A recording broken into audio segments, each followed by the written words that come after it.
1984వ సంవత్సరం ఆగస్టు చందమామ సంచికలో ప్రచురితమైన కథలు. అందులోని మొదటి కథ సాంబయ్య కథ. సాంబయ్యకు కథలు చెప్పటమంటే చాలా సరదా. ఆయన మనవడు రాజుకు ఆటలంటేనే ఆసక్తి. పొద్దస్తమానం ఆటలేమిటిరా అని సాంబయ్య తిట్టినా సరే వాడు బయటికి పారిపోయి ఆడుకోవాలనే చూసేవాడు. ఒక్కొక్కసారి సాంబయ్య మనవడిని గట్టిగా పట్టుకొని కూర్చోబెట్టి కథలు చెబుతూ ఉండేవాడు. ఆయన కాస్త పట్టు సడలిస్తే చాలు వాడు అక్కడి నుంచి పారిపోయేవాడు. మనవడికి కథలంటే ఆసక్తి కలిగించేందుకు సాంబయ్య ఎన్నో ప్రయత్నాలు చేశాడు. వాడి కోసం ఆయన తన వద్ద మిఠాయిలు, ఇతర తినుబండారాలు దాచి ఉంచేవాడు. రాజు మాత్రం సాంబయ్య కథ పేరు చెబితే చాలు హడలిపోయి అక్కడి నుంచి పారిపోయేవాడు. సాంబయ్యకు మనవడి బాధ ఏమిటో అర్థం కాక ఇంట్లో భార్యను, కొడుకును, కోడలిని నేను కథలు చెబుతుంటే విసుగ్గా కాని ఉంటుందా అని వాళ్లకు విడివిడిగా కథలు చెప్పేవాడు. పెద్దవాళ్లకు కథలు వినిపించాలని ఉండదు కదా. అయినా వాళ్ళు మొహమాటానికి నీ కథలకేం కళ్ళకు కట్టినట్టు చెబుతావు, మాకే వినాలనిపిస్తుంది, ఆ రాజు వెధవకు ఎందుకు నచ్చవో ఏమో అనేవారు.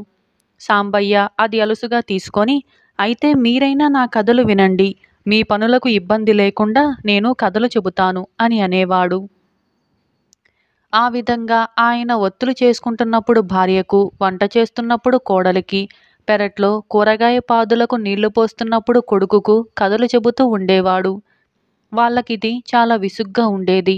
ఈ చిక్కు నుంచి బయటపడేటందుకు వాళ్ళు రాజును పట్టుకొని సాంబయ్యకు అప్పగించి కథల బారి నుంచి మెల్లగా తప్పించుకునేవాళ్ళు. ఇలా కొన్నాళ్ళు జరిగాక రాజు తాతయ్యతో మాట్లాడి ఒక సంధి ఒప్పందానికి వచ్చాడు. దాని ప్రకారం వాడు తాత దగ్గర నుంచి రోజుకు ఒకే ఒక్క కథ మాత్రం వింటాడు.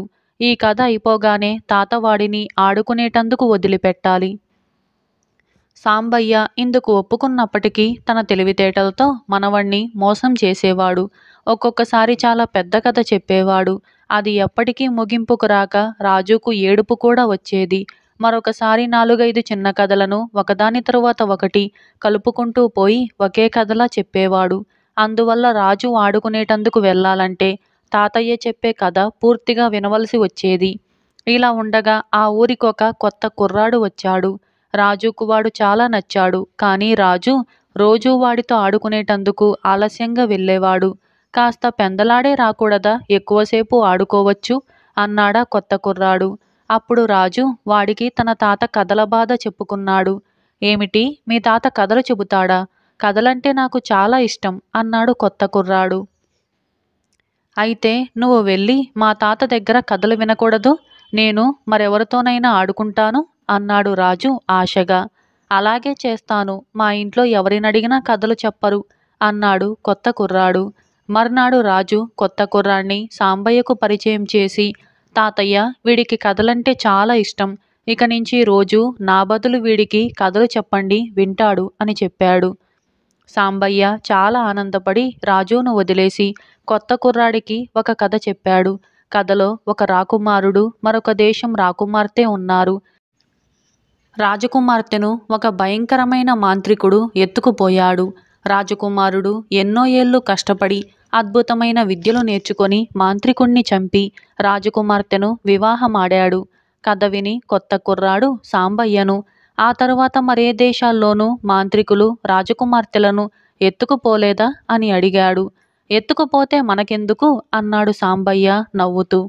ఎందుకంటే మన రాజకుమారుడు మంచివాడు, పరోపకారి, ఎన్నో విద్యలు తెలిసినవాడు. అలాంటివాడు రాజకుమార్తెను పెళ్లాడాను కదా అని ఊరకే కూర్చోడు కదా, ఇంకెవరైనా కష్టాల్లో ఉంటే సహాయపడటానికి వెళ్తాడు, అవునా అని అడిగాడు కొత్త కుర్రాడు. ఇది వింటూనే సాంబయ్యకు చాలా ఉత్సాహం కలిగింది. అవునవును, చాలా బాగా అడిగావు అని ఒక్క క్షణం ఆగి అప్పుడు ప్లవంగ రాజ్యంలో మాంత్రికుడొకడు విజృంభించి 100 మంది రాజకుమారులను, 101 రాజకుమార్తెలను దేవికి బలి ఇవ్వాలనుకున్నాడు అంటూ కథ ప్రారంభించి ఈ మాంత్రికుణ్ణి మొదటి రాజకుమారుడే చంపి తన దేశానికి చాలా కాలం తరువాత తిరిగి వెళ్ళాడని ముగించాడు. కొత్త కుర్రాడు తల అడ్డంగా తిప్పుతూ అయితే తాతయ్య, ఇంతకాలము మన రాజకుమార్తె తన రాజ్యంలో ఊరికే ఉండిపోదు కదా, రాజ్యాన్ని మంత్రులకు అప్పజెప్పి తన భర్తను వెతుక్కుంటూ బయలుదేరుతుంది. రాజకుమార్తె ఇల్లు కదిలితే అన్నీ కష్టాలే కదా అని అన్నాడు. సాంబయ్య మళ్ళీ కథను మొదలుపెట్టాడు. అయితే ఆయన ఎంత చెప్పినా కొత్త కుర్రాడికి ఏవో అనుమానాలు వస్తూనే ఉన్నాయి. అందువల్ల సాంబయ్య కథకు ముగింపు అంటూ రావటం లేదు. ఇలా కొంతసేపు జరిగేసరికి సాంబయ్య అలసిపోయి మిగతా కథ రేపు చెబుతాలే అన్నాడు. రేపటిదాకా ఆగటమే, నాకిప్పుడే కథ కావాలి అన్నాడు కొత్త కుర్రాడు. సాంబయ్య గట్టిగా గాలి పీల్చుకొని, అబ్బాయ్ లోపలికి వెళ్ళి కాసిని మంచినీళ్లు తెచ్చిపెట్టు, దాహం తీర్చుకొని కథ పూర్తి చేస్తాను అని అన్నాడు. కొత్త కుర్రాడు లోపలికి వెళ్ళగానే సాంబయ్య ఇంట్లో నుంచి వీధిలోకి వచ్చి పరిగెత్తసాగాడు. దారిలో ఎదురుపడి అడిగిన వాళ్లకు తన మనవడి కోసం పోతున్నట్లుగా చెప్పసాగాడు. తాతయ్య తన కోసం వస్తున్నాడని భయపడి రాజు ఒక పట్టాన ఆయనకు దొరకలేదు. ఎవరో పట్టుకొని ఆయనకు అప్పజెప్పారు. సాంబయ్య రొప్పుతూ మనవడితో, నాయనా రాజు, భయపడకు, నేను నీకు కథలు చెప్పటానికి రాలేదు. ఇందాక నువ్వు తీసుకువచ్చిన ఆ కొత్త కుర్రాన్ని మనింటికి రాకుండా చూశావంటే నీకు మరెన్నడూ కథలు చెప్పను అని అన్నాడు. తాతయ్యలో హఠాత్తుగా ఇలాంటి మార్పు ఎందుకు వచ్చిందో అర్థం కాకపోయినా రాజు సంతోషంగా సరేనన్నాడు. ఆ తరువాత సాంబయ్య ఎవరికీ కథలు చెప్పలేదు. బలవంతంగా ఎవరి చేతనైనా ఇష్టం లేని పని చేయించటంలోని కష్టం ఆయనకు అప్పటికి తెలిసి వచ్చింది. ఇలా సాంబయ్య కథ సమాప్తమైంది. ఈ కథను రాసినవారు జొన్నలగడ్డ రామలక్ష్మి. మరొక కథ నమ్మని సమాధానం. ఈ కథను రాసినవారు శ్రీరామ కమల్. ఒక జమీందారు సభలోని వారందరి వంక చూసి, ఈ ప్రపంచంలో అన్ని అనర్థాలకు మూల కారణం ఏమిటో చెప్పిన వాళ్లకు 100 వరహాలు బహుమానం ఇస్తాను అని అన్నాడు. గర్వమని కొందరు, అహంకారమని కొందరు, అజ్ఞానమని కొందరు, ఇలా ఎవరికి తోచిన జవాబు వాళ్ళు చెప్పారు. జమీందారుకు ఈ సమాధానాలేవీ నచ్చలేదు. అప్పుడు రామచంద్రుడనేవాడు లేచి, సరైన సమాధానం నాకు తెలుసు, బహుమతి మొత్తం మరీ తక్కువైనందువల్ల చెప్పటానికి సంకోచిస్తున్నాను అని అన్నాడు. జమీందారు వెంటనే, నా మనసుకు నచ్చే సమాధానం చెబితే 200 వరహాలు ఇస్తాను అని అన్నాడు. అప్పుడు రామచంద్రుడు, ఈ ప్రపంచంలో అన్ని అనర్థాలకు మూలం డబ్బు అని, తరువాత డబ్బు కోసం ప్రపంచంలో ఎలాంటి అన్యాయాలు, హత్యలు, యుద్ధాలు జరిగాయో కళ్ళకు కట్టేలా వివరించాడు.